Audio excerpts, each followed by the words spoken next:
Welcome to Lowriders. I'm Zach Quinones, and today we're going to go over the 3-act story structure and also go deeper into it so that you can actually see practical ways to implement it into your writing. So get a pen and paper, get your laptop out, or whatever you use to write with, and just follow along. So obviously I'm getting used to this setup. I feel very fucking awkward, so just bear with me.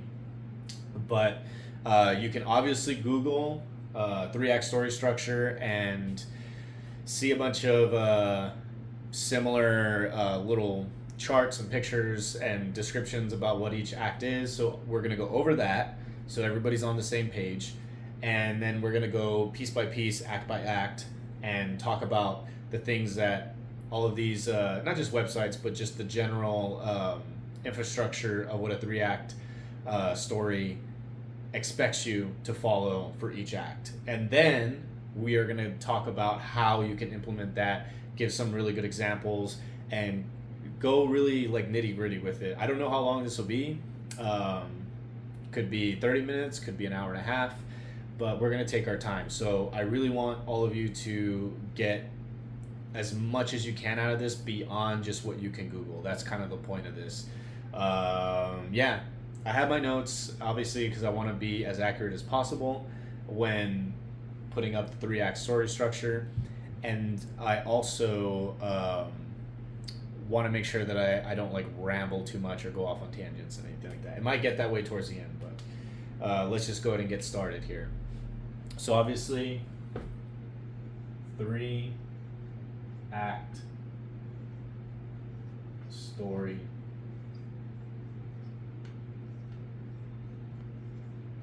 structure. Obviously you can read. So the visual chart that most of you, if not all of you, have seen before goes like this. You have obviously your fucking shit right there, and then you're gonna go up, down, boom. Not perfect, but you get the point. And then usually it's about, actually let me fix this. We're kind of freestyling this, so just bear with me. Let me make it a little bit more accurate to what I have in my notes. So we're gonna go, oh, there you go. That's a little bit better. Okay, so then you have a line here. Then you have a line here. I'm still getting used to this whiteboard, so bear with me. So obviously we have Act 1, Act 2, Act 3, excuse the shitty writing. Google your shit and you'll see all that, right?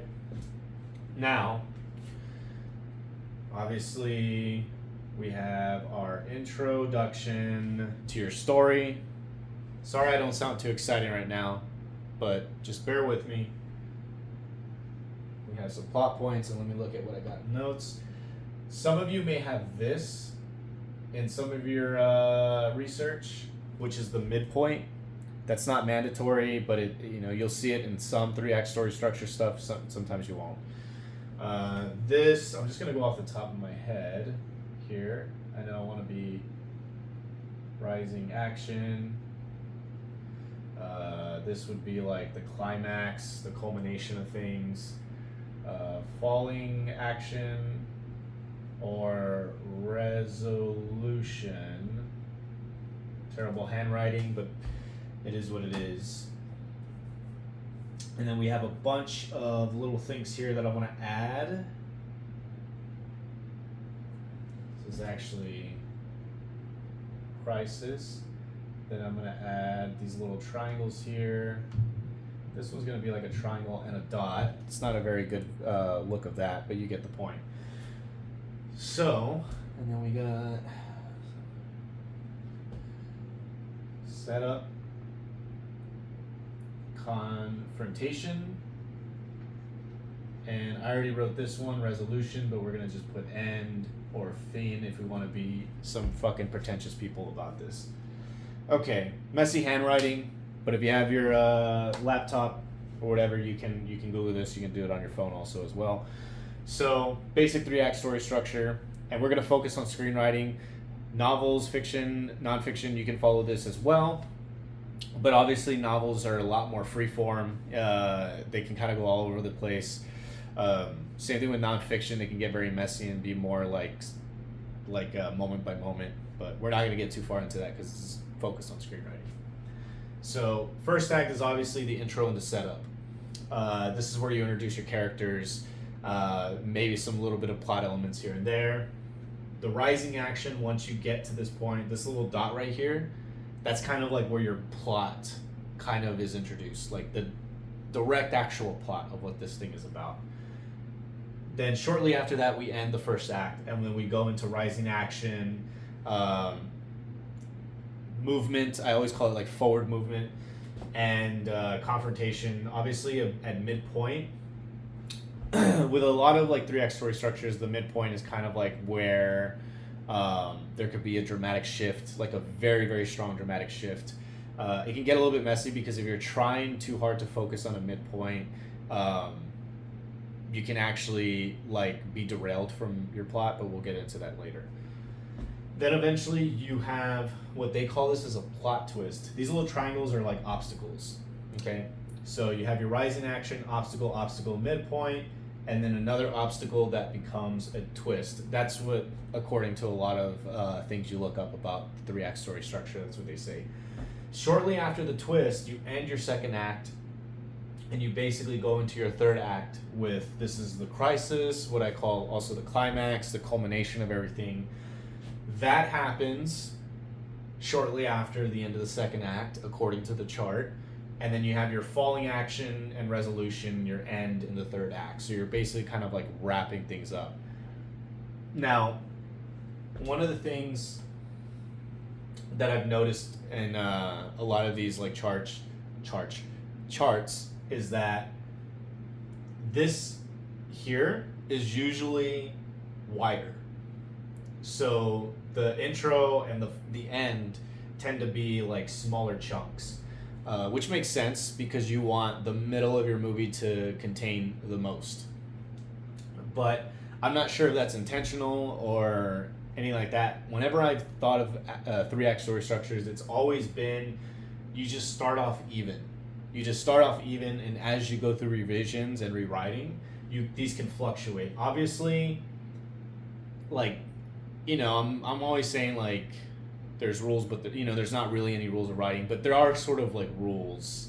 You get what I'm saying? Like, you're not going to want this act 2 to be this narrow, this thin, to be that, that's the meat of the story. But ultimately, in my opinion, you should start your first draft keeping them as even as possible, and as you go, you can kind of figure out where you can kind of nudge a little bit of the lines. Now, when it comes to screenwriting, one of the main things that you have to focus on if you're trying to write a more traditional narrative that's like kind of easy to digest, for lack of a better term, is there is a concern of pacing. And even if you go for something that's a little more art house and a little bit more like a Gaspar Noé type thing, there's still a general feeling of pace that tends to work well with most screenplays. And of course, we'll get into that later, but these are just kind of things to capture in your little nugget. So just kind of take a good look at that, and you can kind of see, if you have a screenplay right now, you can kind of look and see where your story currently fits. Whether it's a short film or a feature, it's easier if it's a feature, but just kind of look and see, okay, in my script, where is the intro and where does the plot point come in roughly? And after that plot point, do I go into that rising action? And do I build obstacles and have confrontation? At my midpoint, what happens? If anything happens. You don't need to have anything happen at the midpoint. It's not mandatory, but it's something to always just kind of be aware of. What happens at the midpoint? Do I continue to build up rising action? What happens when there is a plot twist? Now, you don't have to have a plot twist. I think that term is just kind of used very loosely, particularly when you look up stuff on the 3 act story structure. I don't think it necessarily means a plot twist like an M. Night Shyamalan type plot twist, but just something that I like to say that blindsides or catches the audience or the characters off guard to where it throws a wrench a little bit into the plot. So after that happens, does the crisis happen shortly after that? And do you believe that there is a noticeable shift between second and third act? If you're having kind of trouble to off the top of your head figuring out if your story does this, something you can do later, but it's always a good sign if you write a story and just off the top of your head you can place every act of your story into these things and know where each thing happens. Okay? Now after you have the crisis and it gets resolved, so to speak, or they overcome, do you have the falling action? Do you have resolution? Do you have loose ends being tied up? Is a little bit more open-ended? And of course, do you have like a definitive end or finale? Or whatever you want to call that. Now, one thing that I do want you to also take into account is as you've kind of put those together, pay attention to what page number these things happen on.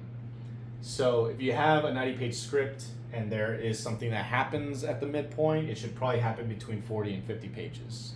Closer to 45, great. As far as the plot, pacing-wise, 20 to 30 pages. And that's not a hard rule, but usually about 20 pages, your audience is sitting there like, okay, what's happening? Now, as you become more seasoned and more well-versed in sort of the craft, you can play around with that a little bit. I know of people that have introduced plots pretty much right at the beginning. There is a thing that I think is kind of called a double plot. So the movie off the top of my head is like The Dark Knight that kind of does this really well. And it's basically you introduce the plot very early, like pretty much on the first page, which is the Joker robs a bank. And you know the plot is the Joker versus Batman. It's delivered right at the beginning of the movie. But then the other plot is what entails that Batman versus Joker thing. And it entails with the Joker trying to cause chaos in the city of Gotham and Batman going to extreme lengths to stop him from doing that before everything truly becomes chaotic. And so that's what I kind of call a double plot. And it's where you receive the plot and then you receive another plot that's attached to it. Kind of like a binary star system. So once you figure out the chunks of your story that fall into these acts and you start paying attention to where they happen on the page count, you can really start to see how things flow and how balanced or imbalanced, or how maybe there is, I don't want to say lack of focus, but maybe on whatever draft you're on, you miss the landing a bit in terms of where this happens. Because let's say you have a 90-page script, right? And we're going to continue calling it a plot twist. This plot twist happens at 80, right? Let's just say it happens at 80. You're like, oh shit, it happens at 80. They have a conflict for the next 2 or 3 pages, 83 pages, and then the next 7 pages there's this falling and resolution.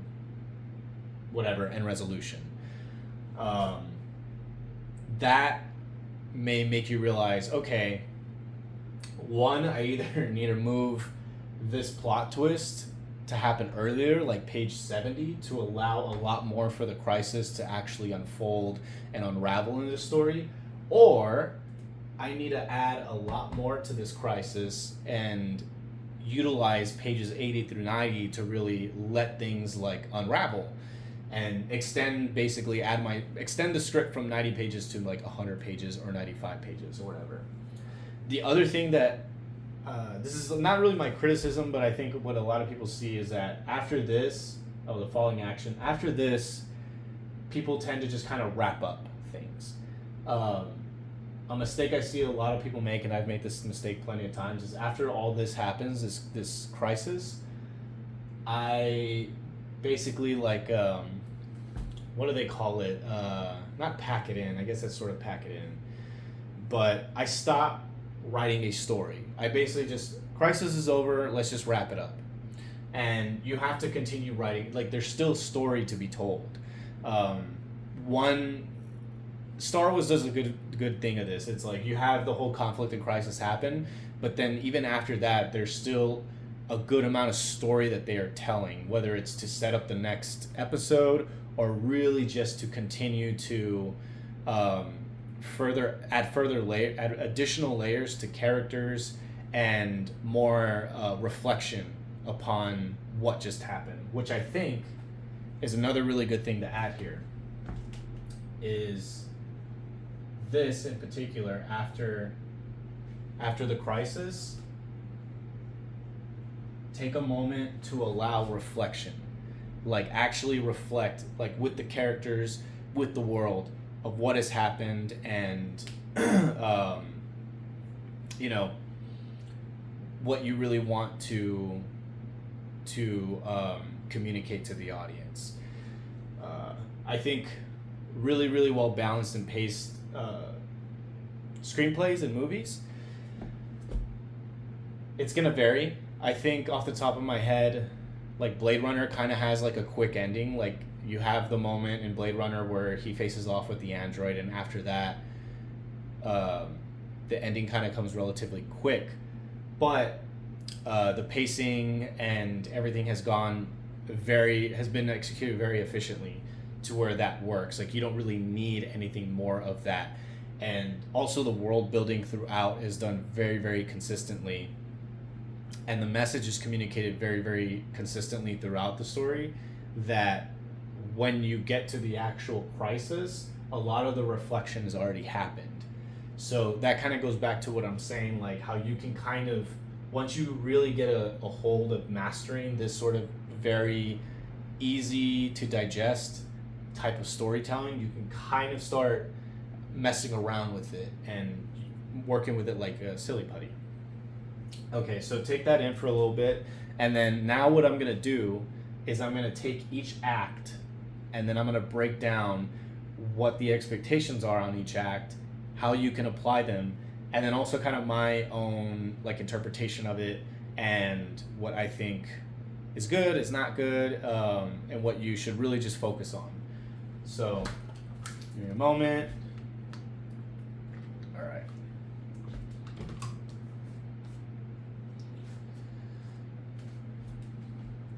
All right. Screenshot it. Okay. It's going.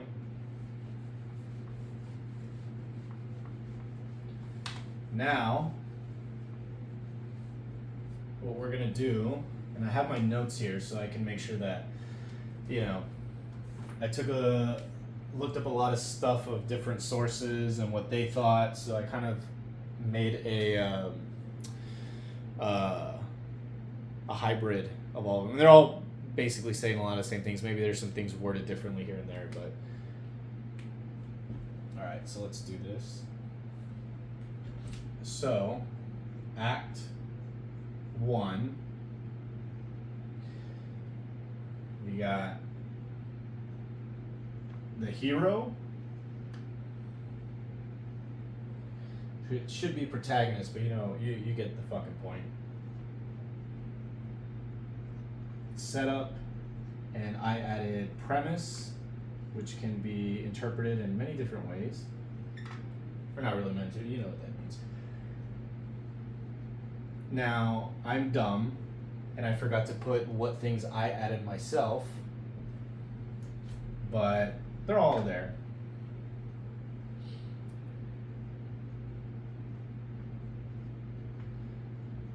And no, I am not going to edit these in any fancy way. They're pretty straightforward. That's the whole point of like a workshop. And the last thing, some of you will notice that this is kind of Hero's Journey-esque, which it is. I mean, to an extent, depends on the story. So, but you'll notice some similarities, some crossovers. By the way, it is like 1:30 in the morning, so I'm keeping myself going. All right. So Act 1, these are sort of your checklist of things. They're all pretty obvious. There's nothing to really bat an eye about, I guess. You want to introduce your hero, your protagonist. Now, I think I actually want to mention this. There is a difference between... I'm sorry if I misspell stuff.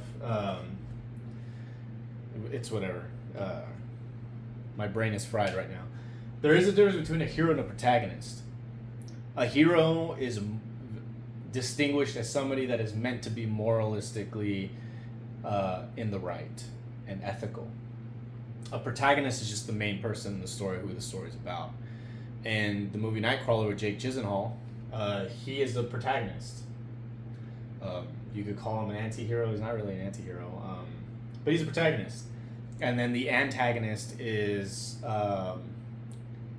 the thing that's going against the protagonist, which is why I think you need to understand the difference. They're the same, but there's like a very clear difference also. I know that's weird to say, but a hero has morals and ethics that are on the side of good. A protagonist doesn't necessarily have to be morally right.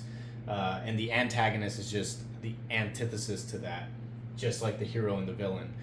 So I want to make that clear, because you can write stories, don't focus on like, oh, there have to be the hero. No, it's protagonist, and then you could decide if they're a hero of some type. The setup and the premise. The setup is obviously... Let me try to pick my words correctly, because I don't want to say it's the simple way is like sort of like the setup is getting to what the plot is. So you're kind of giving an idea of what the plot might be. So if you're writing like a crime, you may want to establish early on that it's going to revolve around bank robbery.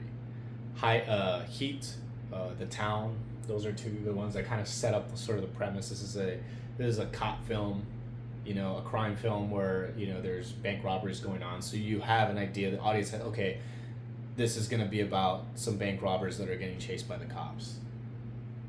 And then, of course, the setup and the premise. I mean, we all know what premise is. Premise and setup is pretty much the same thing. And I know I'm kind of like trying to think of maybe something clever to say, but I want to keep it simple for there. But that gets the idea across. The theme. So this is something that needs to be established, and it can be actually established, and this is the thing too. These don't necessarily have to be in this order, but these are kind of things you need to look at, sort of your checklist. The protagonist and hero can come a little bit later. You can introduce the theme first, you can introduce the setup and the premise first. Call to action and resistance are kind of like, we'll get to call to action now. But the theme, again, sorry if I go off on tangents. So these don't have to necessarily be in this order, all right? So that's the main thing. But moving on. The theme of the movie,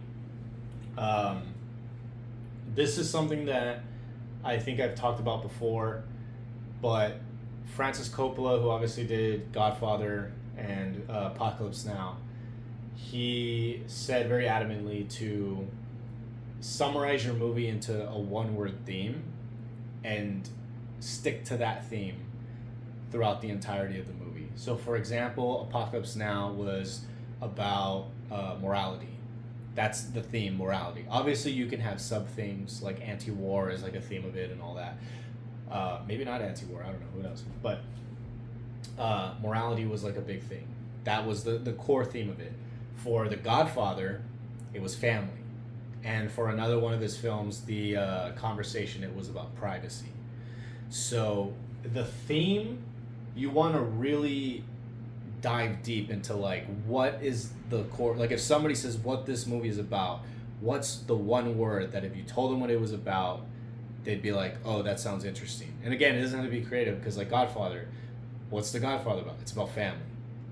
Yes, there's crime, there's the mafia, but it is about family. When you look at that, when you kind of replay that movie in your head, and if you haven't seen it, you should go see it. it is about family. It's about the natural family. It's about the sort of like surrogate nuclear family, I guess. I don't know if I'm using that right. The family you make with like your wife and husband, your kids, and then of course your extended family, and like I said before, the mafia family, that sort of artificial family. um, but figure out the theme and establish it in some way.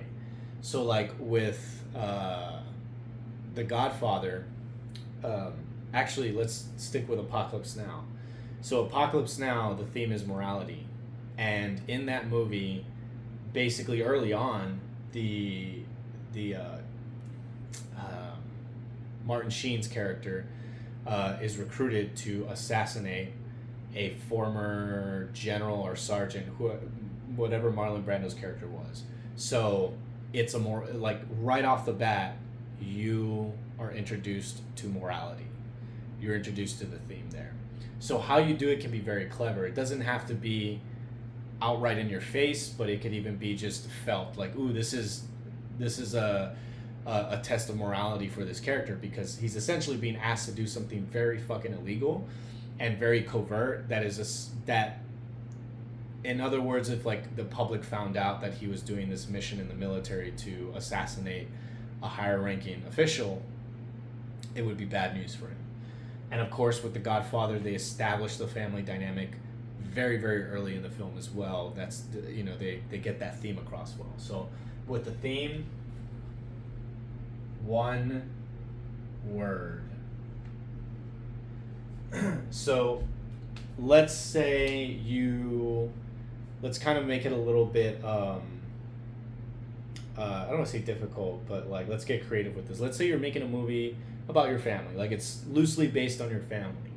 So obviously you may think, okay, this film's about family because I'm writing a thing about my family, this and that. Gonna have a character based on my dad, maybe combine him with my uncle, have a character based on my grandma and my mom, put that together as one.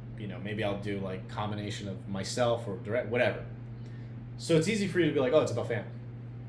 But this is what I'm talking about. You take a step back and you're like, what is this really about? And as you write your story, or you do outlines and you really mull it over and let it marinate, you could be like, oh, it's actually not about family per se, it's about forgiveness. Because a lot of families got shit to forgive each other. So that's where it's about forgiveness. So I need to establish that early. How do I establish that in this first act where forgiveness is the theme? Whether it happens or it doesn't happen, that is the core driving the characters. That is the core driving the plot, so to speak. Or maybe it's the opposite. Maybe maybe your screenplay is about survival. It's not really about the characters forgiving each other, it's surviving as a family. Whether literally, like there's a disaster happening, or just surviving as a family to where, whether it's tragedy, conflict, or whatever, how do we stick together as a family and stay loving towards each other? So you may be like, oh, this is about survival. So that's how deep you should be looking into your story. Don't state the obvious. Like Godfather is a mafia movie. You could say that it's obviously about, the theme of it is mafia and crime or whatever, but you got to dig deeper into that. Okay, usually the thing that is most obvious is not what it's really about. Okay, now we have the call to action. So this obviously is pulled from like the hero's journey. You think of it like, the regular person, and the spiritual guide comes in and says, you're the chosen one, so you better do it. And the hero protagonist is like, I don't want to do it, whatever. So that's the more direct and generic, I guess you could say, think about it. But really the call to action, think of it in terms of, what's the best way to put this? An undeniable obstacle or mission/goal. I know that's a little bit zealous, but you get the point. So I think if we take like a the movie Heat, let's not focus too much on the movie Heat. Actually, let's go to the movie Collateral. The call to action is essentially when, if you haven't seen Heat, Jamie Foxx drives Tom Cruise around with his bleach blonde hair, and Tom Cruise is a hitman who comes into LA and is given a list of hits that he needs to do. And so he basically pays Jamie Foxx for the whole night to drive him around. And so the call to action is not so much like, it kind of falls into that hero's journey, like the spiritual guy coming. But Tom Cruise's character is basically, I'll give you all this money, just drive me around. This is more money than you've ever seen, blah, blah, blah. And Jamie Foxx accepts it. Jamie Foxx has no idea what the whole point of this is. So he does have some resistance, but it's not really like moral or anything. It's just more like, man, it's just a lot of money just for me to like drive this guy around. Or he may find out afterwards. I haven't seen the movie in a while, but essentially, let's just stick with that. So the call to action can be something like that, where the character is kind of given like an undeniable mission or goal, like drive me around for the whole night. Here's $10,000. Or let's say we play around with this plot of Collateral. Let's say Tom Cruise's character says, hey, drive me around, and if you don't, you already kind of seen my face, I'm going to kill you anyways. So you could either be killed and I'll find another taxi driver, or you could just take this money and drive me around and keep your mouth shut. So that could be like another kind of call to action dilemma. Let's say I believe in the movie Heat, the main call to action sort of is like Robert De Niro's character deciding to really go for a big score. And also there's a character who's like an informant, so that's kind of like another B story.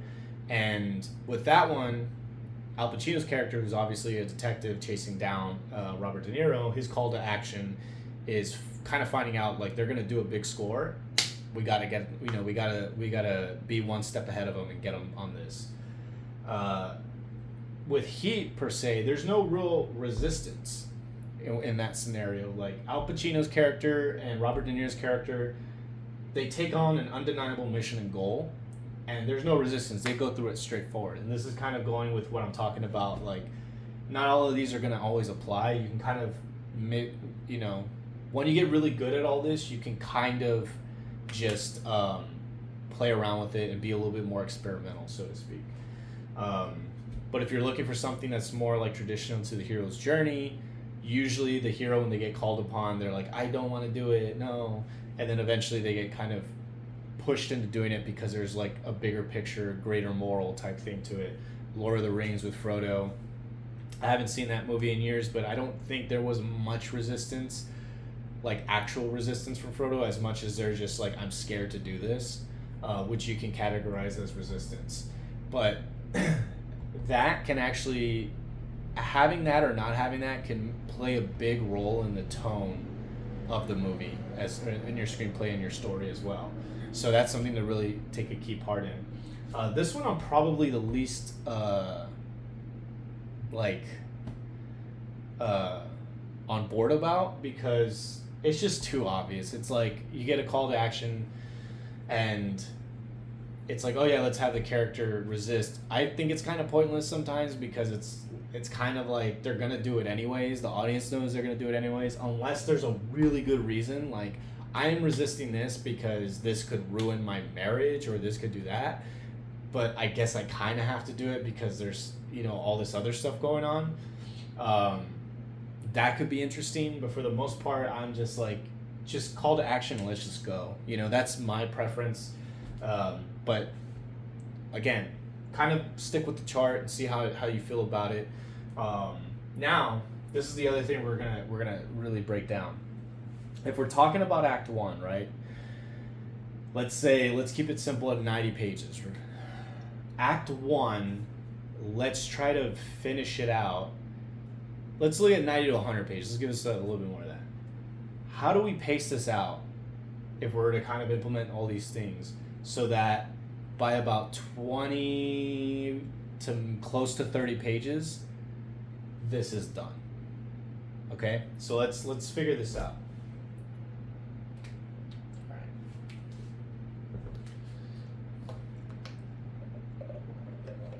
And to keep it simple, we're gonna stick with this order, and we're gonna stick with sort of the generic approach to this. Okay, so we're looking at.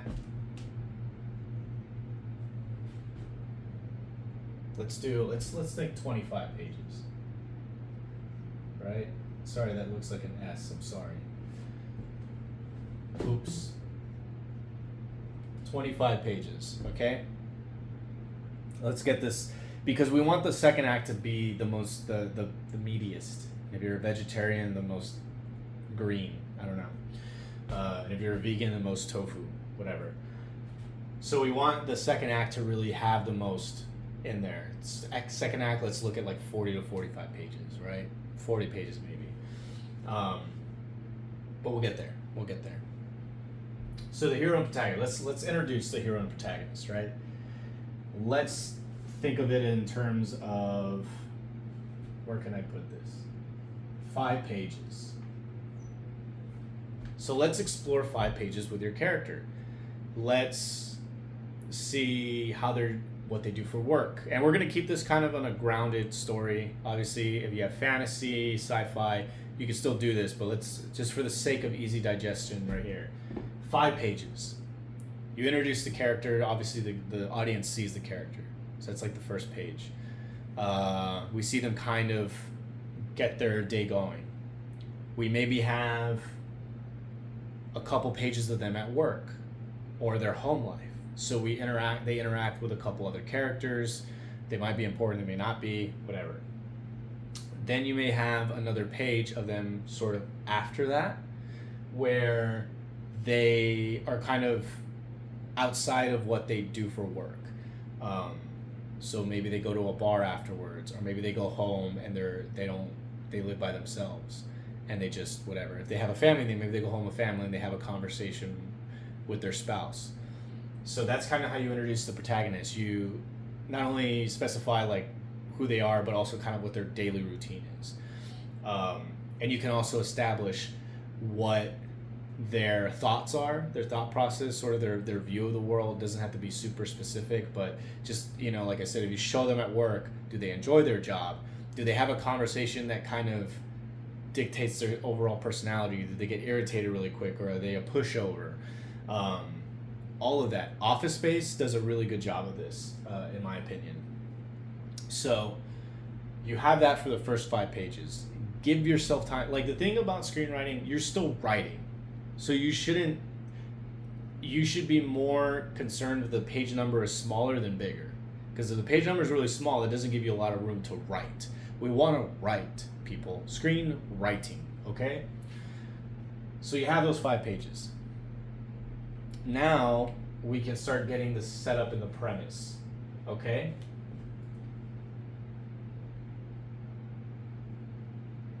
Now this is going to be interesting, because let's do this. All right? So let's do 10 pages. Setup and the theme.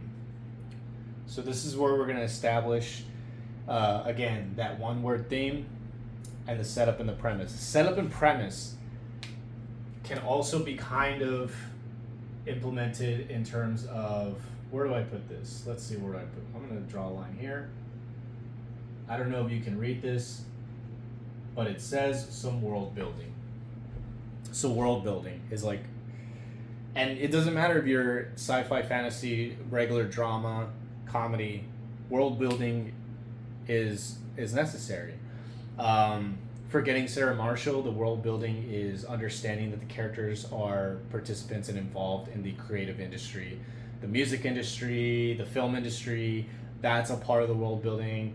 The world building also in terms of the literal world of what's going on right now, because that plays into the plot.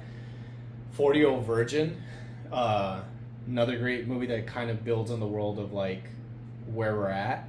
It's very suburban, corporate electronics, all that stuff like adds, those things, they add texture to everything, regardless of how one-dimensional, and one-dimensional is not a bad word, but just how one-dimensional and straightforward it is, or how not. So you have to really take your time to do that. And in terms of the world building, you're also continuing to build the world of the hero and the protagonist. So you're continuing to add, taking your time to build on the relationships that they have with the people around them. Maybe the protagonist has an issue, or not an issue, a certain relationship with their parents or with their mom or with their dad. Or, the very generic version you see is like a lot of times in this you see characters where they have like an ex-wife that they're still like heartbroken over or depressed about. So they do a lot of that. And world building can be both literal and figurative. It could be the actual world itself, the brick and mortar, and the world within. So keep that in mind. And from here, you can also establish the theme. That one word theme in there. There's a really great scene in The Godfather where I think it was either a cut scene or whatever. And apologies if this comes, if this is a scene that came at the end of the movie, or I think at the beginning. I don't know. Let me just get to the point. Where Michael shows up at dinner, and he's not part of the family business yet or anything like that. And you establish a dynamic with all the family members, with Sonny and Fredo, Michael Corleone, obviously played by Al Pacino, and it's clear that he's an outcast. And while that's being established, you're understanding this theme of family and how that family dynamic works, both the natural family and the philosophical family of the mafia. And it's a really, like, it's not a long scene, but it's not a short scene. And then eventually, Marlon Brando's character, the Godfather, for some reason I can't, Vito Corleone, he arrives. We don't see him. He's off screen. Everybody gets up. Everybody goes and says hi to him, except for Michael, except for Al Pacino. He sits at the table alone by himself. That whole scene truly encompasses the theme of family and how that dynamic is expected to be interpreted and unraveled throughout the story. So you want to take your time in doing that. So we have 15 pages here, right? We're trying to get to 25. So we have our call to action, which is an easy 5 pages. And the reason why is because even in the call to action, there is action, because something has to cause this. So let's say, for example, we have a family movie, family drama. Character gets introduced. We do our 5 pages. We get set up world building. Let's say we talk about, like, they have, let's say it's a man. We go to see him at his job. He has a family. He comes. We start building the world. Maybe he's not very fulfilled. Maybe they're having financial problems.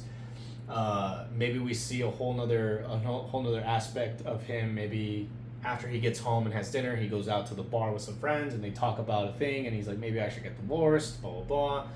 And so you can get an established theme of, like, he wants, he needs a restart in life. Like, that's sort of maybe the theme there, like restart. It's all about restarting. And then the call to action comes about 15 or so pages in, and he realizes he has an estranged daughter that he didn't ever know about. And this daughter finds him, says, you slept with a woman 16 years ago. I'm your daughter. This is the proof. This is the DNA, blah, blah, blah, this and that. And that whole call to action, that in itself is a whole scene. It's a whole scene. There's a lot of stuff going on. There's action. An action happens that forces a call to action. So that's an easy 5 pages that you can write. And in this made-up hypothetical film that we're talking about, it's an undeniable obstacle. Why is his daughter here? There's a mission or goal. What's the goal? To build a relationship with the daughter. That sort of ties into the theme of restarting. It's a restart into his life. And there might be some resistance on behalf of his current wife. Maybe they don't have kids.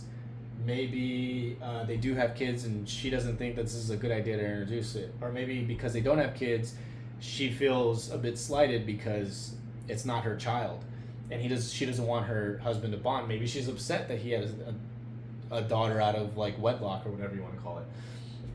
So that in itself brings us to 25 pages, or 5, 10, 15, 20 pages, and resistance is an easy 5, because again, the resistance, in my opinion, has to match the call of action or close to it. So we're at 25 pages, right? Act 1. So this is a good example of how you can practically, like add and apply these things, and a little bit more distinct sort of pacing of things. And a lot of people get really scared about shit like this. Oh my god, I have to write fucking... Yeah, you're a writer, dude. Or ma'am. You have to write. That's what writing... Like, challenge yourself, motherfucker. Like, and we're doing it pretty easy. We're only going for 90 pages, roughly. So, hopefully you get to the point where this seems like you could do this in your sleep. So, soak that in. Act 1. 25 pages. We're there. We're almost there. Not really. But about that time, that seems like a pretty good pacing. And also think of it in terms of this. Like, if you're watching a TV show, and at the end of the half-hour TV show, all this happened, you'd be like, damn, that's a good first episode. That's a good pilot. I'm in. I want to see more episodes. Hopefully. If the writing's not great, well then oh well. All right, so take that in. Give it like a few, like, I don't know, 30 seconds or so.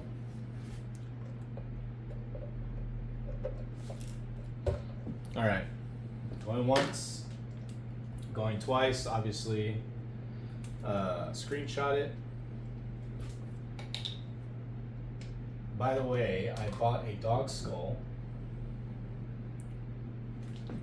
It's for one of my short films, but nonetheless, it's cool. All right, cool.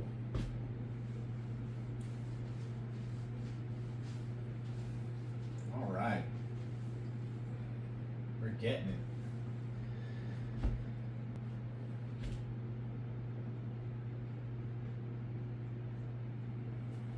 Yeah. Okay, so let's look at what we got here. These are a little check marks. I think one of these, maybe two of these I added. Well, we'll see. Some of them I the way they wrote them in like the different places I looked at, I was like, I know what you mean, but this is... You're trying to be too fancy, just get straight to the point, so. Okay. So this one, 1, 2, 3, 4, 5, 1, 2, 3, 4, 5, 6. It says 7 checklist things. I'm gonna try to make this a little bit better.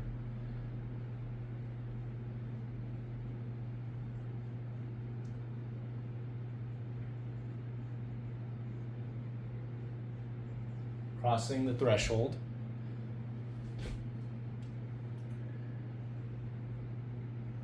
This is the most expected one, and it's the one I fucking hate. Because I fucking hate B stories. Why have a B story? If your story's not that interesting and you need a fucking B story, maybe it's not that interesting. I digress, though. That's just a fucking thing I'm annoyed by. I know some of my stuff has some B stories in them, but I don't see them as B stories. I see them as the story, so. But that's another rant for another time. Okay.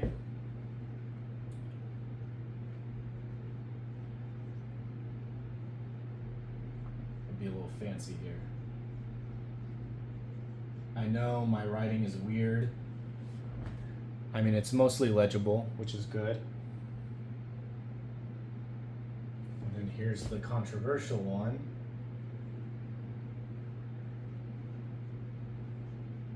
Midpoint, right? Cocksuckers.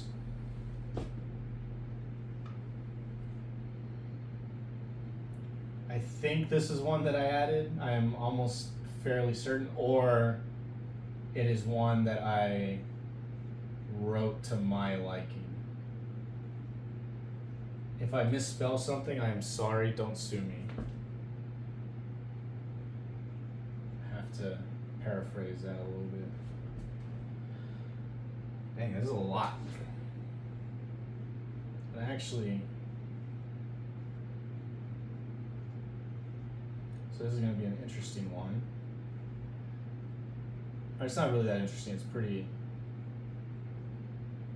because this is in the Act 3, but it's something separate from that. Okay. So,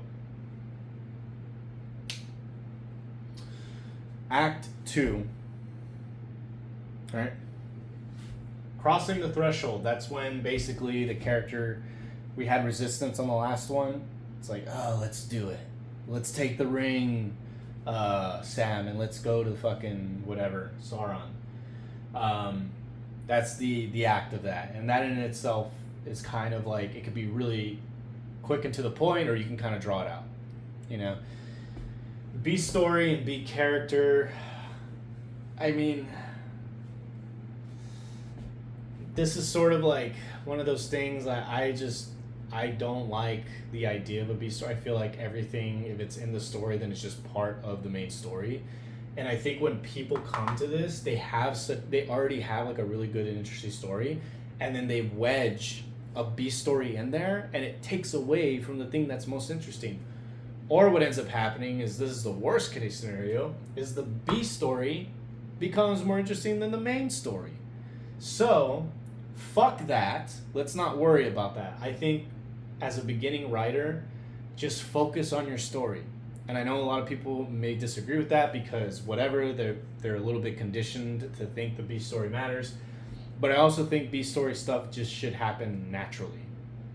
And then, even then, it's like, sometimes a B story comes, it's like, I guess Nightcrawler is like a really good example, because some people may say the B story, again, spoilers, the B story is when he witnesses the murder, and the main story is him trying to become a successful stringer, which is the people who film crimes, and to sell and build and sell his like footage to the News Corp. But I don't see it as a B story. Or some people may see it the opposite. They may see it as the B story, or the main story being him witnessing the murder and how he is going to manipulate that situation to benefit him. And then the B story being the cops semi-pursuing him in the script. But I think that's all still part of the main story. Like, there's not really a B story in that. You can make an argument, which I think you'll learn a lot of times, is people, even when scripts don't follow formats and formulas, people find figure out a way to like gerrymander it into the formula that they think is like correct screenwriting. There was a screenplay that I workshopped with a producer friend of mine. It was her first script, and we didn't follow really the formula of the 3 act. Like, there's obviously like 3 acts per se, but it's a pretty like free-flowing script, and a number of people were like, oh, your midpoint, this thing happens, but us were like, yeah, there's no midpoint really. It's like you're just looking at something that happened in the middle of the script and calling that your midpoint action, but that action wasn't really a midpoint. Or, you know, people saying, oh, your B storyline is like, there was no B storyline. Like, we actively did not have a B storyline in there. So that's just kind of like a little bit of a tangent, but I really, really don't like this, because I think it's just, if your story's good, your story's good. Like, everything that's happening into it. But we are going to stick with this, because I made the promise we're going to stick to the formula. But yeah, so you're going to have your B story, B story happen, and from there we have action and movement. We have our midpoint, something happens at the midpoint, or maybe not, but this is where there's going to be, at this point, we're going to try to shift a little bit of whether it's the pacing, the tone, or I don't want to say direction, but there's a noticeable shift now in the story. The way I like to think of it like a song, and then in the midpoint there's like a guitar solo or a piano solo or a beat switch. Mental and emotional confrontation. So I like to put that one right after the midpoint, because um, you have what I call like the physical stuff, and then you have the emotional and mental stuff. So external and internal. So that's a good way to kind of like balance out what happens before and after the midpoint. And the midpoint isn't actually like a really technically like a scene. It's really just like where's the middle of the script, which is why I always think it's kind of like a weird thing to look at on a mandatory aspect of the formula. But what I always like to see is, you know, the external forces and then the internal forces, which is where we get mental and emotional confrontation. They're battling with everything that's happened, like how are they going to deal with it, how they feel about it. Then there's a rock bottom, and it doesn't necessarily mean, and that could be also like external as well, like, and we'll get to that. But the character hits a figurative rock bottom, however that works in the script, to where they're gonna have to reflect, and as they reflect on their situation, they're also planning to crawl out of that rock bottom. The Dark Knight Rises literally has a rock bottom, which is where Batman is in a fucking, like, the bottom of the fucking hole or whatever, and he has to literally climb out and jump out. So now what do we got to do here? So let's say we're looking at a 90-page script, 90 to 100 pages. We're giving us some things. We're at 25 pages. So if we do 40 pages, that gives us 65 and 25 pages for the end. So that's pretty good, right? That gives us a lot of writing for the end to work with. And it's a little bit more even paced, right? So let's go with that. Let's go with 40 pages. So we have seven things. One of them's not really much writing, probably, because it's literally just the midpoint of your script. But so we're going to get to that. Maybe there might be a little bit of a moment there. So we really just have like 6. So 6 divided by 40, that's like 6.5 pages per. But we're not going to write 6.5 pages. This is where you really have to learn how. This is where you're really going to learn sort of like the free-flowing aspect of screenwriting. You know, obviously we're it's kind of like hypocritical, I guess, because I'm giving you like page numbers to hit, but again, you're gonna see like it's a lot more free flowing. I know there's a lot of rhetoric saying like 3 pages in and out, so it's like every scene is 3 pages, no more than 3 pages. You know, you could be less, but you know, you want to fuck those people. All right, if you want to do that, then fucking, I don't know, just only listen to music that does chorus verse chorus verse chorus verse and call it a day, because that's basically what you're doing.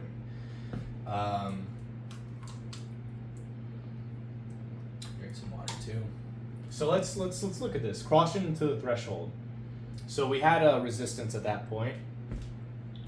So let's say the crossing of the threshold. What do you say? Let's stick with what we're doing right now. Let's say 6 pages, right? Why not? Why not? That's a whole thing, and it actually be longer because like when you go into Lord of the Rings, the whole crossing into the threshold and hey, let's take the ring, let's go on the mission, let's get ready, let's meet with the people. All of that takes like 10-15 minutes. Of course, this is a fantasy, it's Lord of the Rings, so it allows for that. But we can have, let's make it easy on ourselves. In 6 pages, and in this hypothetical movie, they decide they're going to take the daughter in, right? And so they go through the whole thing of taking the daughter in, getting acquainted with the situation, learning a little bit more, and getting their house ready for that. And let's just say they don't have kids. So let's say the husband and wife don't have kids, and that's why the wife is really like, I don't want to have somebody who's not my kid in this house or whatever. But it's the right thing to do because let's go with the generic plot. The mom died and left him to have the option to take care of the daughter. Okay, that's a good amount. It's kind of continued world building a little bit. B story and side character. So, in this hypothetical, let's call this movie a Fatherless. Yeah, that's a really good name for a movie. Let's call it Fatherless. Oops. Right? Hypothetical movie Fatherless. B story. So, let's say with the B story, let's do 4 pages. I'm not gonna do half, like I'm not gonna put 6.5, 3.5. I'm just gonna basically round up to an extent, or round down. But, every page, give or take, it's a little bit over 6 pages, a little bit under 6 pages. So, this B story, let's go ahead and introduce it. So let's say he's taking in his daughter, and the B story is the company is now failing, and they're going to be firing people unless they can save the company. And something happens where they, whatever, right? So we have that whole dilemma of 4 pages. So we have 10 pages here. All right? Doing pretty good, a fourth of the way there. So we have 10 pages there, and we're establishing now, not only does he have this daughter, now the B story, he might lose his job. So he's not going to be able to fucking provide. And maybe his wife, for whatever reason, she's either not working, or she works, but they need both of their incomes to survive, let alone make it just as a couple themselves. And now that they have this kid here, it's like that's a whole other thing. So we have all of that. Now we have action and what I call movement. Characters are moving, and sometimes they can move psychologically or physically or both. And what I mean psychologically is, like, you can have a movie where literally 2 characters sit in a room all day and talk, and they're still moving psychologically, mentally and emotionally. So this one is easy for me because you want to really let it fly. And actually, you know what? Fuck this. Fuck this. 15 pages. Have some balls, Even to you women out there, get some balls. 15 pages. Let's exercise that writing muscle. Action, movement. Fuck my job. I'm going to lose my job. Has to break this to his wife. That's a whole, 2 or 3 pages there of them having an argument. Another few pages of him trying to get to know the daughter.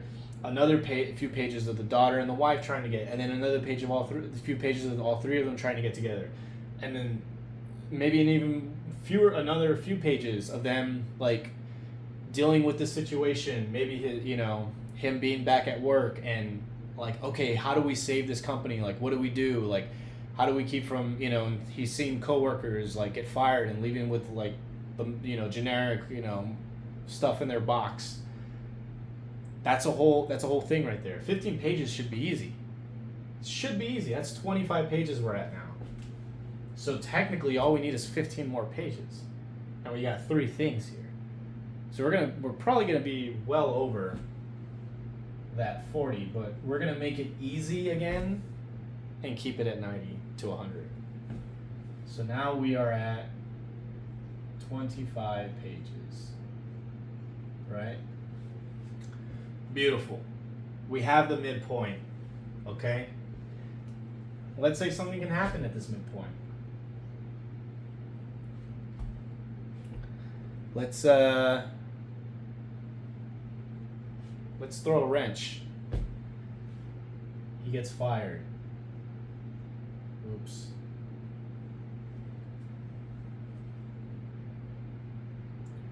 This can trigger the internal stuff. He gets fired. Now, on your first draft, you don't have to. This doesn't have to be a shocker. But as you're doing later drafts, you can kind of set it up in a way to where it seems unexpected a little bit. He gets fired. Let's just say that's a couple pages, right? We're at 27. Goes home, deals with the emotional and mental confrontation of that. Maybe goes to a bar, talks to a friend, all of that. Let's give that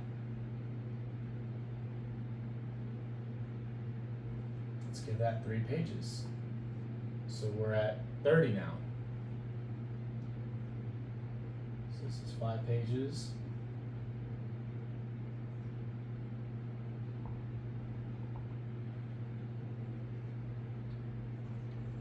Sorry, this is all messy, but we're doing our best here.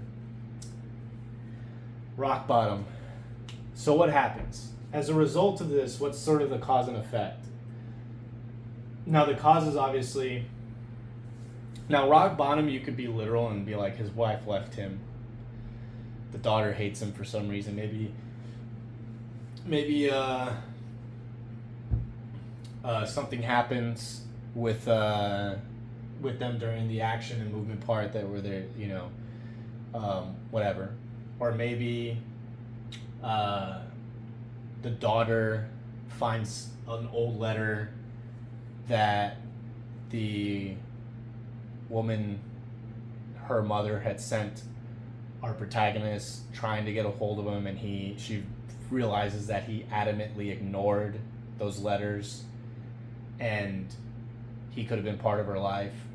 So you can do that, and that's expected, and I think for a first draft that's good. But instead of like rock bottom being like literally losing everything, let's be a little bit more creative, in my opinion. So let's think about this. Now the rock bottom can be literal and figurative. Let's make it more interesting and say that he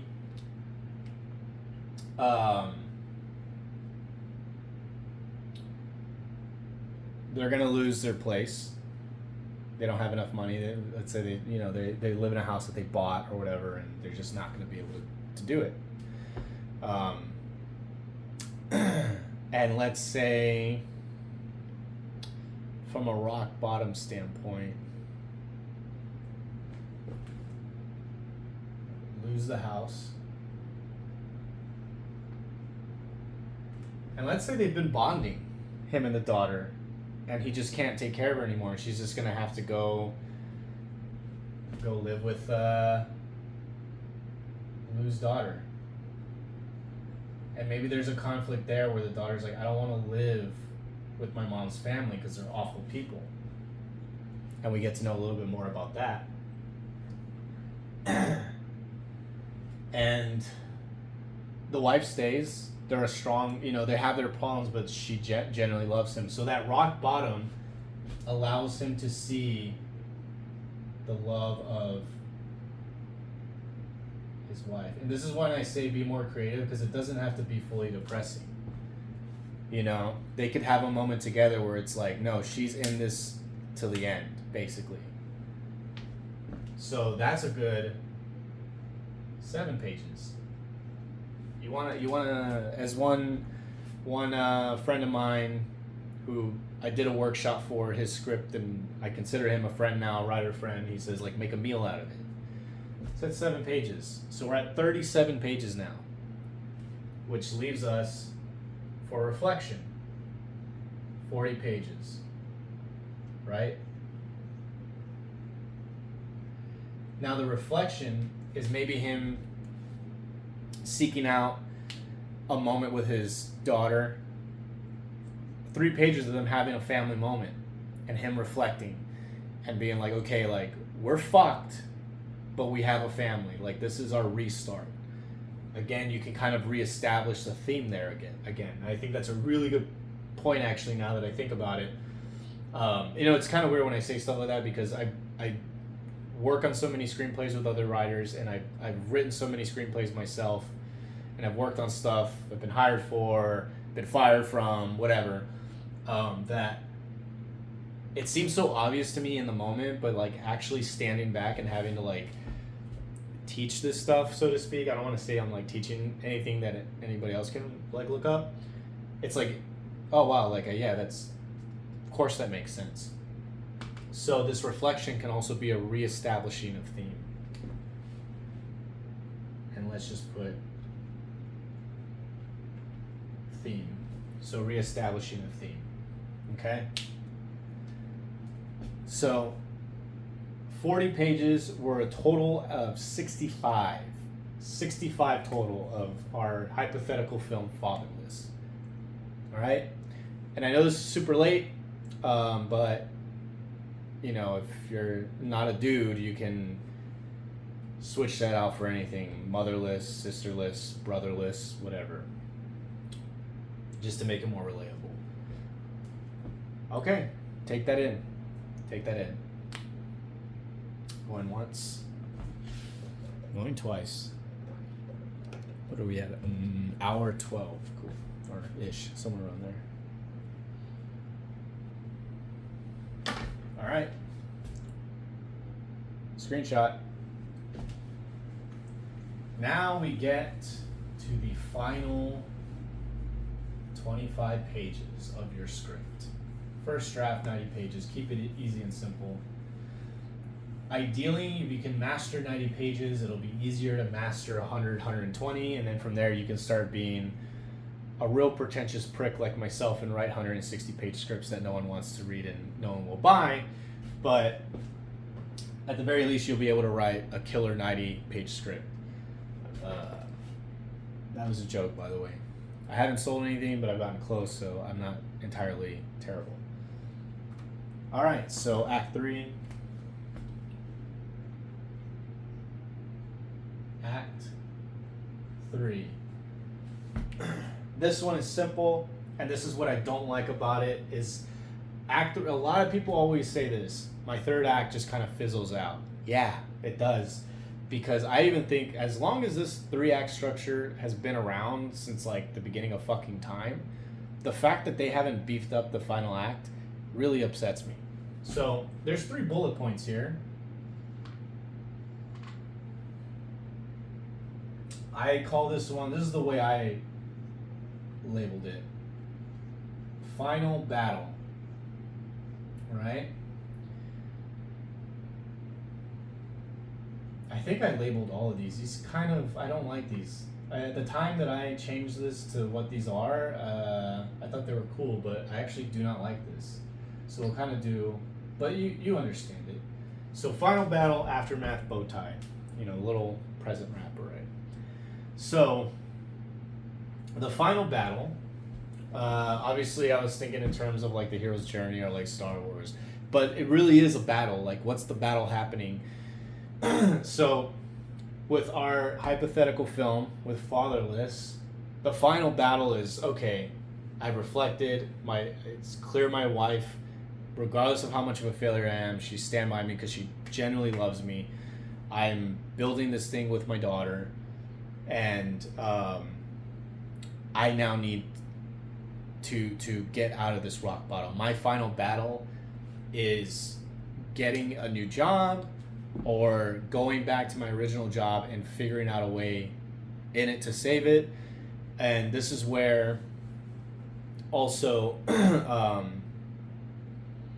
trying to think of a good way to word this, where they can maybe not be so directly like, oh, I'm going to save my job or save the company, but it's like, let me put my skills to the test and pursue something else and like pursue a career out of it. So, but we're going to keep this simple because like that point it's getting a little bit too confusing. So his thing, we're going to keep it generic. He's going to get his job back, but he has to get his job back. The company that he works for is failing. So what can he do that's going to help save this company? So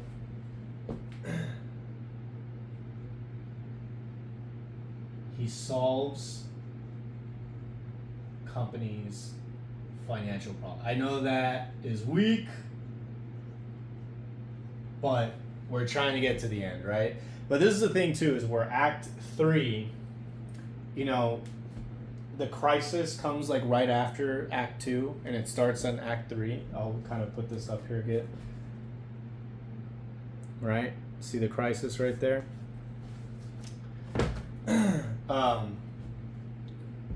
So the crisis here, and of course we're sticking with our with our fatherless film here, so it kind of makes it a little bit difficult if we were to stray away. But I think a good one, I'm gonna go back to The Godfather. And quick little side note, Mario Puzo, who wrote the Godfather book, adapted the book into the screenplay. Afterwards, when it was go around like how do you learn how to be a screenwriter, they always say just study The Godfather written by Puzo, and he had never written a screenplay before. I don't even know if he actually studied it. I think he just looked at like the formatting and the general thing, and he just like went with his gut and just went with his natural writing instincts. So when it comes to the like really like that's why I always default to The Godfather, because they just do everything really well. But sort of the final conflict with The Godfather, so there's kind of like two of them there. One is him. It's like an elongated crisis, an elongated final battle, because essentially he fills in as sort of like, he starts to fill in the role more of a mafioso, of a mobster. And it comes after he murders somebody. But I think the first real crisis and the first real final battle that comes is when they are being retaliated, the Corleone family, and their members are being killed. That kind of starts it. And then it ultimately comes into him orchestrating a retaliation on the other people that wipes them out. Not really wipes them out, but really cleans house and puts him as like the dominant figure, and really just establishes him as that guy, because obviously his older brother's dead now. He took on the role and he fulfilled it. So that is sort of how the final battle happens. And in Fatherless, the way we can do it is that he goes back to his job, and let's see. This is actually really good. This is the main thing I should have put first. This is 15 pages. This needs to almost work itself as like a full-on narrative, because now it's like everything that's led up to here, the culmination. All right, 15, 20 minutes. Let's have like this final story happen. This narrative. So in these 15 pages, you're gonna have the character in Fatherless. You're probably gonna have him go back to his job and be like, how can we save this company? Like, whatever. Then he's hit with a bunch of well, this is why, like, our company's failing for many reasons, but this is probably the main reason. Okay, cool. Goes back, has his wife and his daughter are probably going to get more involved. Like, that's a thing really with screenplays at this moment, is like a lot of characters that have been established as primary get really involved with the protagonist. It's almost like a teamwork aspect happens here. So let me put that there.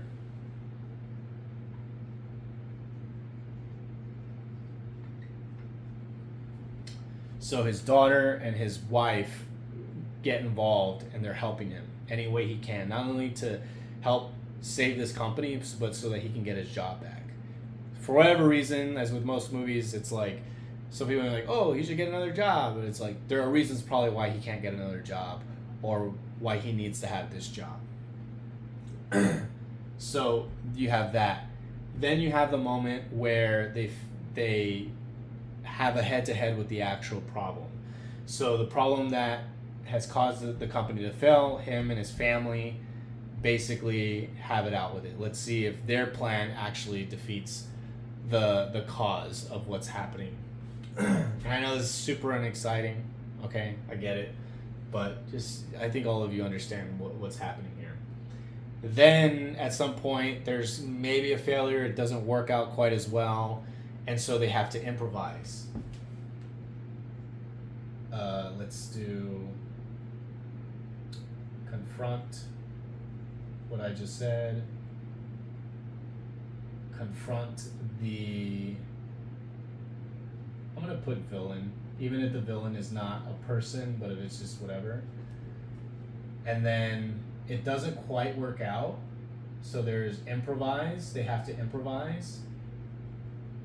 And then what happens? Victory.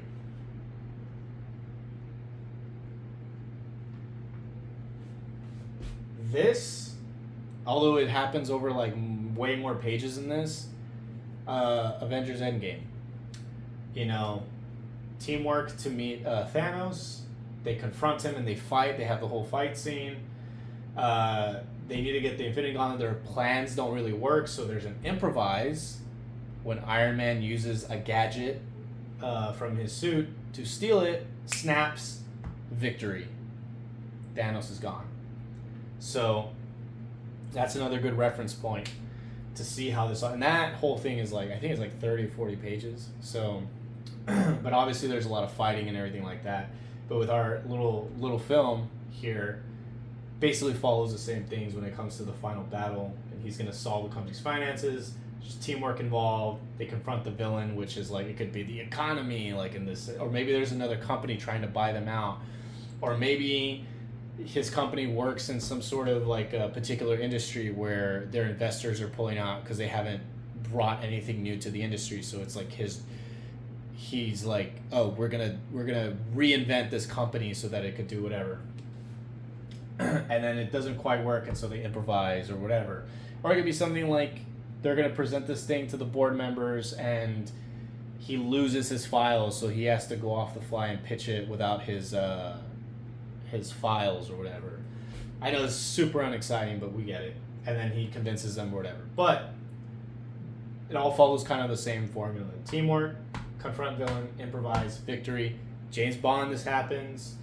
Mission Impossible, this happens. Even in a very, very dramatic, dark kind of movie like Prisoners. Again, with Jake Gyllenhaal. He required some teamwork, confronted the villain, he had to improvise, and victory at the end. So the teamwork is a little bit more ancillary because he was kind of like a lone detective, but with some of the stuff that the other characters did when they were being a little bit more vigilante-like, that kind of works as like teamwork because he kind of built off of that. Now we have the aftermath, right? So the aftermath, let's do 7 pages and the bow tie 3 pages, right? So we're gonna kind of like mess around with this after I go through these two, because again, I don't like, and this is all based on the got off like my internet sources and like kind of like remembering how all this is, because you know when you get kind of in the thick of like just constantly writing, you know the stuff but you don't know the stuff. You know, it's like, oh, I know what a 3-act, I know what all that entails, but I need to actually look it up and get from different sources. So, but this is all what all of them would say. Like they just kind of had these 3 things where it was like the climax, resolution, and then like I forgot what they used for the ending, but it was like loose ends, like tie up any loose ends. So we have the aftermath, and let's say the company works. Now we have 7 pages where how has the victory affected them? So see him at his job, how things are better now. Couple pages there. Couple pages with his wife and how their relationship is now like stronger. Couple pages with the daughter. And then maybe 1 page, you can even do a couple pages of all 3 of them together and doing that. And then the bow tie, which is about 3 pages. It's going to be, again, you can kind of go in any direction what you want with this. For this particular movie, The bow tie at the end would be having a scene where it's like maybe a few years later, and or not even a few years, but a few months later, and the company's doing fantastic. They, the wife is pregnant, and he fully adopts his daughter, and we have our happy fucking ending. So, and that comes down to 25 pages, 15, yeah. Oh my god. So, 90-page script. Again, take note of this. I am going to not necessarily redo this, but I'm going to add some more stuff here. So, I'm going to probably add 2 more things. And because I'm an idiot, I didn't put it in my notes, so I'm going to have to try to remember it off the fly. So, soak it in.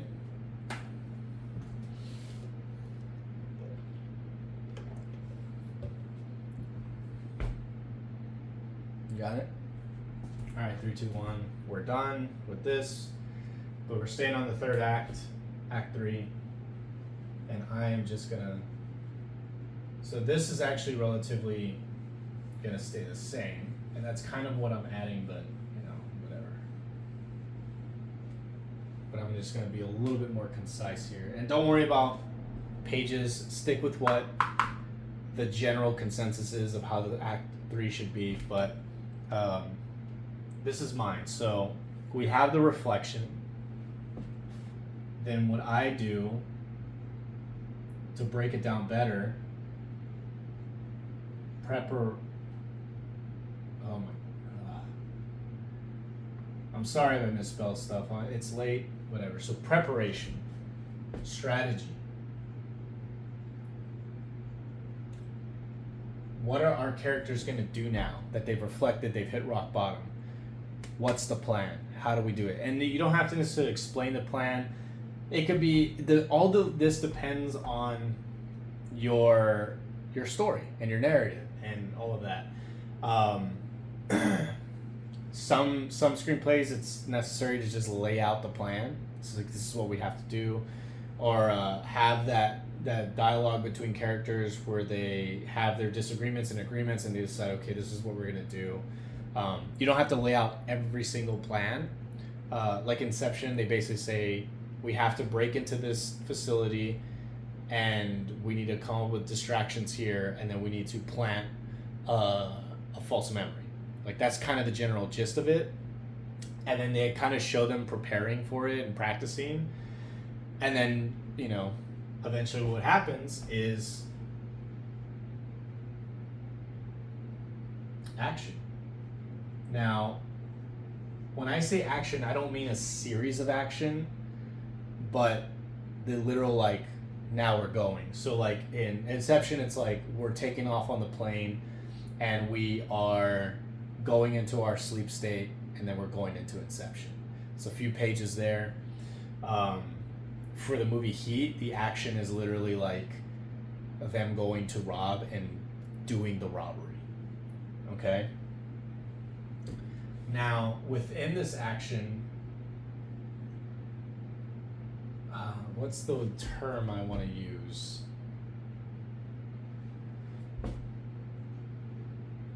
So let's think of fragments. When you see the action and a lot of these things, it does come off a little bit fragmented. Like in Heat, fragments between the cops and the robbers. With Inception, it fragments between the different levels of dreaming and what all of those things are. And what's most important is cause and effect. This is most important through your whole script. What's the cause of this? Apologies. And how is it going to affect the next thing? But this, oh my God, what's wrong? It's the lack of coffee. Cause and effect, but it is rotating. So think of it like those little rotating things that have all the spices on it. It kind of all comes back around. It's cyclical. Mission Impossible does a fantastic job of this. Whenever those teams, the Mission Impossible teams go and do their thing, how it like cause and effect. This happened, but it all cyclical because it all has to come back to the main character and the main objective of what's supposed to happen. So fragment, cyclical, like kind of interchangeable words. So after the action, what we are going to have is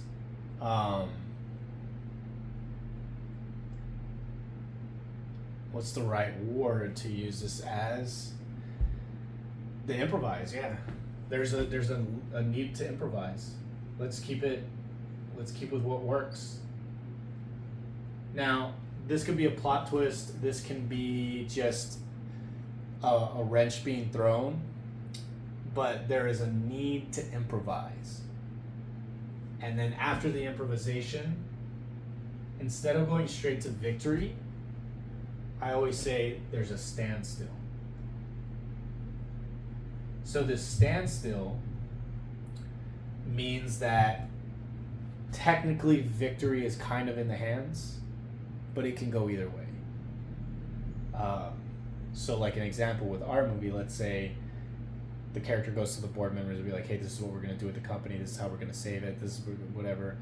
And the investor's like, you know what? We'll give you guys one more chance. We'll put an influx of money. But, you're going to be the CEO and you're going to have to work all these hours. And he says, you know what? I'm going to keep my job, my current job. I don't want to be CEO because I want to spend time with my family. How fucking generic, right? So there's like a standstill, and it's just sort of one final breath before victory. Or, as I like to put it,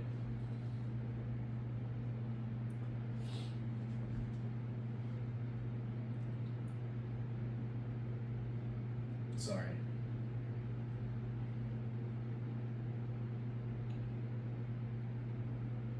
Wow. Apologies. Something wrong. I have like a callus on my finger. It is victory. But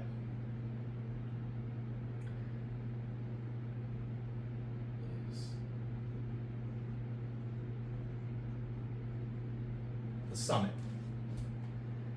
And what I mean by the summit is not so much like standing on top of the mountain, but it's like you hit the summit and you have to come down, but the journey down is like, oh, okay, I've hit the summit, now I can relax and take my time going down or whatever. It's the climb that's the most exhausting thing. So yes, a victory, but you hit the summit, end of hike, hit the top, here's the flag, let's head down. And so we have victory. Okay? Now, after victory, we have loose ends. So tidy up any tidy up any last things still remembering from the story that maybe we need to come back to, address. But again, depends on your story. One of the stories that we're workshopping, it has with a screenwriter that I mentioned earlier, it has a meta element to it, so it actually it intentionally does not tie up loose ends, and that's sort of kind of like the meta joke of it as well. So but again, that's when we get into like more experimental stuff. But after the thing, now you have time to like cover up any loose ends, and then we have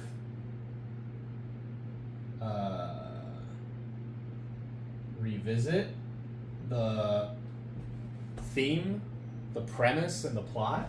As with this movie, as I said in the other thing, with Aftermath, how's his life after his victory? His wife's good, the house is saved, the daughter's great, and they're a family. Like, they're starting to become a family now. So you want to revisit premise, the general premise, and revisit the theme, just to kind of like another reminder. But that should be kind of understood throughout. And I think with this one, we said the theme was like restarting, whatever. And so he has restarted. Like he had to restart a lot of things. Restart his relationship with his wife to get it back to where it is. Restart himself as like a working man, and essentially restart by proxy, or not really by spirit, this relationship he had with this woman through the daughter. So that might be a little bit of a stretch, but hey. So after that, premise and theme, then the bow tie. I don't know why I put bow tie, because I think the way the language they were using, I was like, oh, you're basically just putting a bow tie in the thing, so that we'll go with that. But this now, revisit premise and theme.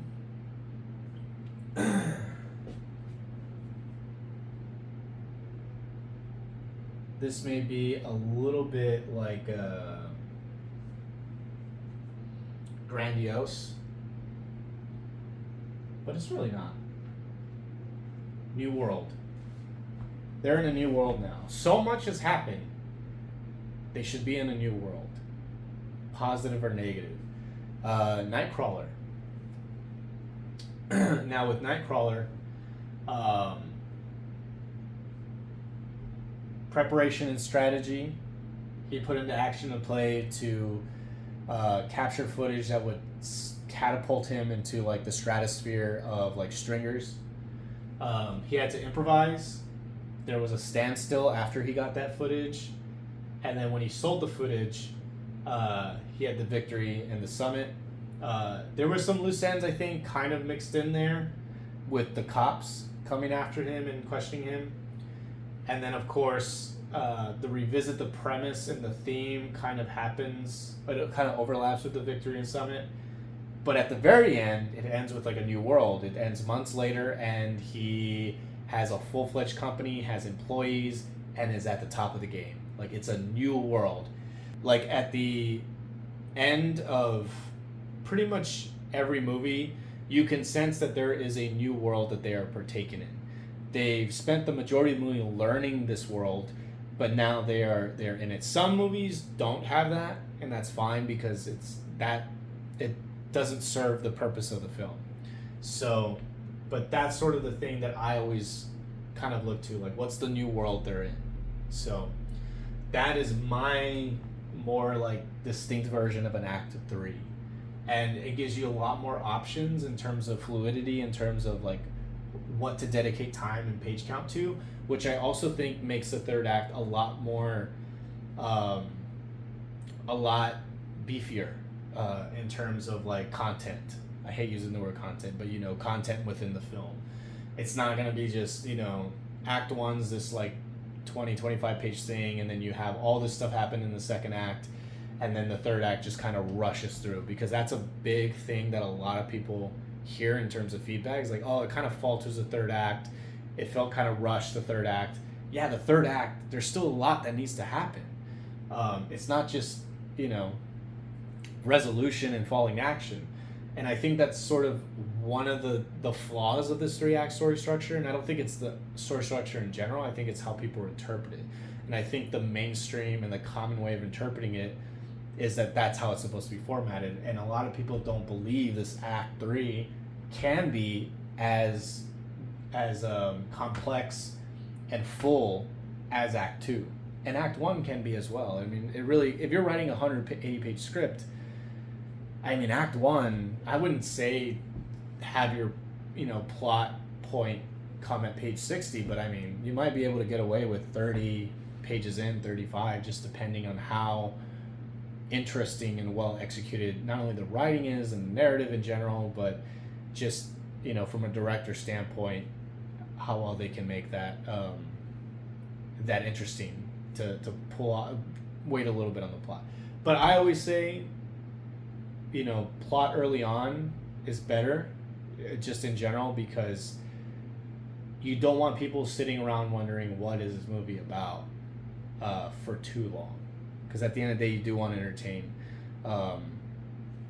But again, if you have incredible writing, sometimes they'll be willing to wait, and they're like, I don't know what this is about, but the writing's phenomenal, so I'm just going to keep going. But yeah, so this is Act 3. As far as page count, 1, 2, 3, 4, 5, 6, 7, 8, 9. I mean, even if you did 3 pages, that's 27 pages, but this is going to be a lot. You know, this preparation and strategy can easily be 5, 10, 2 or 3 pages, maybe 3 or 4. The victories, maybe a couple. Loose ends, maybe about 4 or 5. Revisit the 3 in about 3 to 5. New World, about 2 pages. Like, do the math there.